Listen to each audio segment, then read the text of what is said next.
ముఖ్యమంత్రి చంద్రబాబు నాయుడు, ఉప ముఖ్యమంత్రి పవన్ కళ్యాణ్ ఈ సారథ్యంలో రాష్ట్రంలో అధికారంలో ఉన్న తెలుగుదేశం, జనసేన, భారతీయ జనతా పార్టీ సంకీర్ణ కూటమి ప్రభుత్వంపై వైఎస్ఆర్సీపీ అధినేత మాజీ ముఖ్యమంత్రి వైఎస్ జగన్మోహన్ రెడ్డి ఘాటు విమర్శలు చేశారు. చంద్రబాబు పాలనలో వ్యవస్థలు పూర్తిగా నిర్వీర్యం అయిపోయాయని జగన్ ఆరోపించారు. రాజకీయ కక్షలతో చంద్రబాబు, ఆయన పార్టీ నాయకులు చేస్తున్న నేరపూరిత చర్యలు, ఆలోచనల కారణంగానే లా అండ్ ఆర్డర్ కుప్పకూలిపోయిందని విమర్శించారు. రాష్ట్రంలో ఎవరికి రక్షణ, భద్రత లేకుండా పోయిందని ఆందోళన వ్యక్తం చేశారు. ప్రకాశం జిల్లా పొదిలిలో తన కాన్వాయ్పై జరిగిన దాడి పట్ల జగన్ తీవ్రంగా స్పందించారు. అభ్యంతరం కూడా వ్యక్తం చేశారు. పొగాకు పంటకు కనీస మద్దతు ధరలు లభించక రైతులు అన్యాయానికి గురవుతూ ఉంటే వారిని పరామర్శించి భరోసా ఇవ్వడానికి ప్రకాశం జిల్లా పొదిలికి వెళ్తే ఆ కార్యక్రమాన్ని డైవర్ట్ చేయడానికి మీరు కుట్ర చేయడం భావ్యమా అని చంద్రబాబును ప్రశ్నించారు జగన్.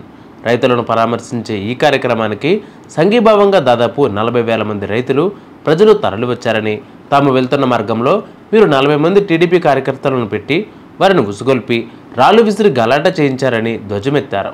ప్రజలు, రైతులు ఆ పన్నాగాన్ని అర్థం చేసుకుని అత్యంత సంయమనంతో వ్యవహరించారని పేర్కొన్నారు. హింసను సృష్టించడానికి పంపిన ఆ 40 మంది చేసిన దుశ్చర్యలపైన అక్కడున్న 40,000 మంది ప్రజలు, రైతులు ప్రతిస్పందించి ఉంటే ఏం జరిగి ఉండేది చంద్రబాబు గారు అని జగన్ పేర్కొన్నారు.